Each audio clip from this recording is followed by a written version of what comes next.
अस्सलाम वालेकुम वरहमतुल्लाहि वबरकातुहू। हज की मुनासबत और ज़ुल हज की मुनासबत से यहाँ पे जो अहादीस या एक हदीस जो मैंने ली है उसको मैं पढ़ता हूँ, जो कि हुज़ूर पाक सल्लल्लाहु अलैहि वसल्लम ने उसी हज के टाइम पे कुछ बातें बयान की थी। तो मैं पहले वो पढ़ लूँगा और फिर जो खुतबतुल विदा है उसमें जो मेन पॉइंट्स थे उनको मैं वो दोहरा दूँगा।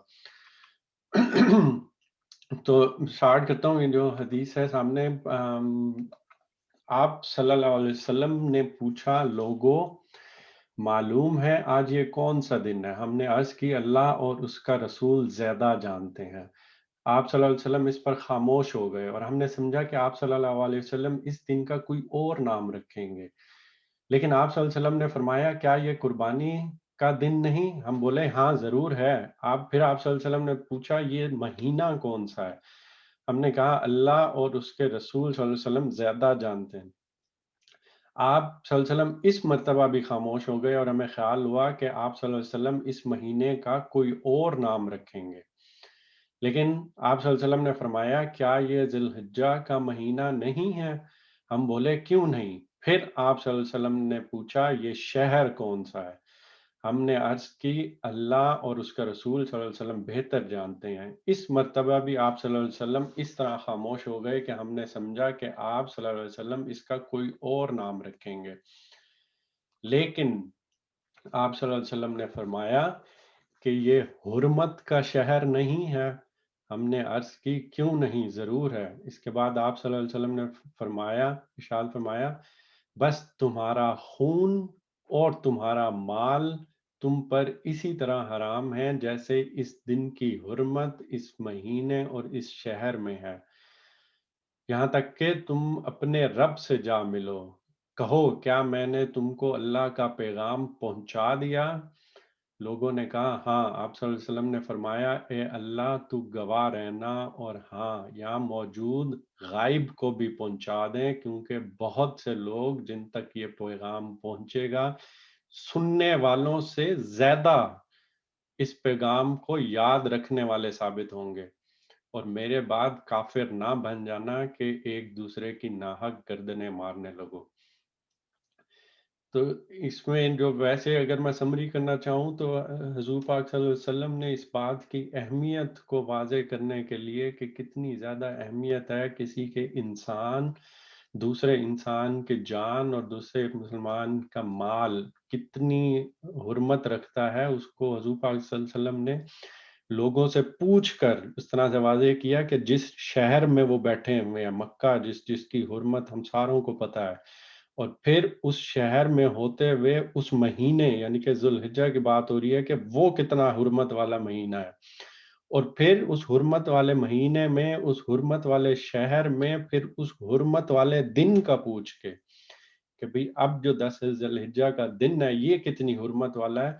इन तीनों चीज़ों को सामने रखते हुए फिर कितने प्यारे अंदाज में मिसाल में बयान किया है कि अब जो तुम लोगों की आपस में जान और माल है, वो भी उतनी ही हुर्मत रखती है जितना कि ये शहर, ये महीना और ये दिन है। इससे अंदाज़ा करना चाहिए कि हम अगर किसी का नाहक माल खाने की कोशिश करते हैं, किसी को तकलीफ पहुंचाने की, किसी की जान को तकलीफ पहुंचाने की कोशिश करते हैं, तो हमारे प्यारे नबी पाक सल्लल्लाहु अलैहि वसल्लम कितने प्यारे अंदाज में उसकी हुर्मत किस तरह से बयान करके गए हैं कि ये इतनी हुर्मत है, चाहे अब हम ज़बान से तकलीफ पहुंचाएं, चाहे अब हम हाथ से तकलीफ पहुंचाएं, चाहे अब हम उसका माल खाएं या उसको नुकसान पहुंचाएं, तो ये कितनी हुर्मत वाली चीज़ है जिसको हम फिर ये ठेस पहुंचाएंगे। और दूसरी यहाँ एक और बात कि अल्लाह के रसूल का इफ़ाए अहद देखें अल्लाह के साथ, कि अल्लाह ने हजूर पाक सल्लल्लाहु अलैहि वसल्लम को भेजा था अपना पैगाम पहुंचाने के लिए।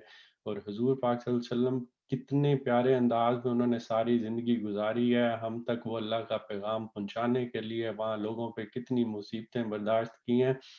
और दिल नरम हो जाता है कि वो सारा करने के बाद अब आखिरी हज के मौके पे हजूर पाक सल्लल्लाहु अलैहि वसल्लम आए हुए हैं, बैठे हैं, उन्होंने फिर इस तरह की चीज़, एक बुनियादी चीज़ वाज़े कर ली लोगों के सामने कि तुम दोनों लोगों का आपस में माल और जान इतनी हुर्मत रखती है। और फिर आसमान की तरफ یعنی کہ کر کے وہ بات کر دی کہ لوگوں سے گواہی بھی لے لی، کیا میں نے تم تک اللہ کا پیغام پہنچا دیا ہے، اور لوگوں نے بھی گواہی دے دی کہ ہاں آپ صلی اللہ علیہ وسلم نے پیغام پہنچا دیا، اور حضور پاک صلی اللہ علیہ وسلم نے پھر اللہ کو گواہ بنا کے کہا کہ اللہ تعالیٰ تو گواہ رہنا، اور آگے بھی اسی طرح سے بیان کر دیا جس سے پھر ہمارے دلوں کو کچھ تقویت، یعنی کہ جو ایک تو اس ٹائم والے لوگ تھے، لیکن حضور پاک صلی اللہ علیہ وسلم کو بعد میں آنے والے لوگوں کا بھی کتنا خیال ہے کہ اب ہماری جیسی قوم جو اب 1400 سال بعد آئی ہوئی ہے، تو حضور پاک صلی اللہ علیہ وسلم کو اس کی بھی کتنی فکر تھی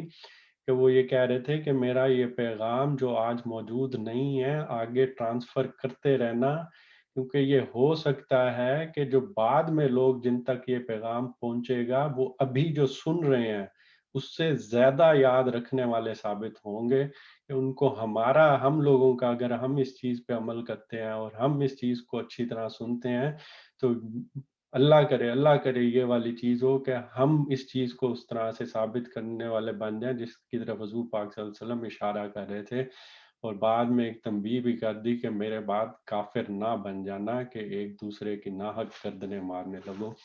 تو یہ بالکل ایک پہلو ہے جس کو میں نے تھوڑا سا یہاں واضح کیا۔ اب وہی والی بات کہ یا تو میں ایک ایک حدیث کر کے جاتا تو اس میں زیادہ ٹائم لگ جانا تھا، تو پھر میں نے کوشش کیا کہ میں ایک سمری ایک پڑھ لوں کہ بھئی یہ ایک تو یہاں پہ بات بتا دی ہے اور دوسری اب میں سمری پڑھ لیتا ہوں۔ تو اس میں جو باقی باتیں بھی حضور پاک صلی اللہ علیہ وسلم نے فرمائی تھیں وہ کیا تھیں؟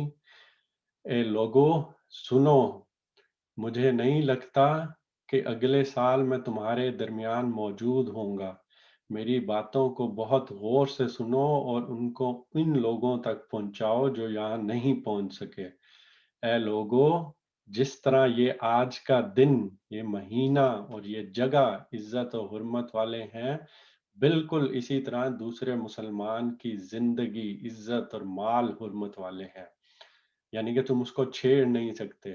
لوگوں کے مال اور امانتیں ان کو واپس کرو، کسی کو تنگ نہ کرو، کسی کو نقصان نہ کرو تاکہ تم بھی محفوظ رہو۔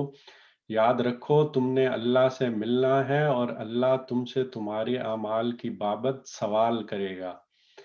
اللہ نے سود کو ختم کر دیا، اس لیے آج سے سارا سود ختم کر دو، یعنی معاف کر دو۔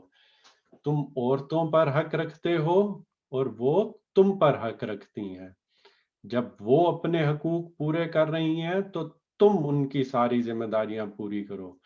عورتوں کے بارے میں نرمی کا رویہ رکھو کیونکہ وہ تمہاری شراکت دار، پارٹنر اور بے لوث خدمت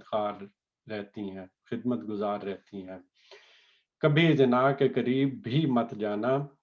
اے لوگو میری بات غور سے سنو، صرف اللہ کی عبادت کرو، 5 فرض نمازیں پوری رکھو، رمضان کے روزے رکھو اور زکوٰۃ ادا کرتے رہو، اگر استطاعت ہو تو حج کرو۔ زبان کی بنیاد پر، رنگ نسل کی بنیاد پر تعصب میں مت پڑ جانا، کالے کو گورے پر اور گورے کو کالے پر، عربی کو اجمی پر اور اجمی کو عربی پر کوئی فوقیت حاصل نہیں۔ ہر مسلمان دوسرے مسلمان کا بھائی ہے، تم سب اللہ کی نظر میں برابر ہو، برتری صرف تقوی کی وجہ سے ہے۔ یاد رکھو تم نے ایک دن اللہ کے سامنے اپنے اعمال کی جواب دہی کے لیے حاضر ہونا ہے، خبردار رہو میرے بعد گمراہ نہ ہو جانا۔ یاد رکھنا میرے بعد کوئی نبی نہیں آنے والا، نہ کوئی نیا دین لایا جائے گا، میری باتیں اچھی طرح سے سمجھ لو۔ میں تمہارے لیے 2 چیزیں چھوڑ کے جا رہا ہوں، قرآن اور میری سنت، اگر تم نے ان کی پیروی کی تو کبھی گمراہ نہیں ہوگے۔ سنو تم لوگ جو موجود ہو، اس بات کو اگلے لوگوں تک پہنچانا اور پھر اگلے لوگوں کو پہنچائیں، اور وہ پھر اگلے لوگوں کو پہنچائیں، اور یہ ممکن ہے کہ بعد والے میری بات کو پہلے والوں سے زیادہ بہتر سمجھ اور عمل کر سکیں۔ پھر آپ صلی اللہ علیہ وسلم نے آسمان کی طرف چہرہ اٹھایا اور کہا، اے اللہ گواہ رہنا، میں نے تیرا پیغام تیرے لوگوں تک پہنچا دیا۔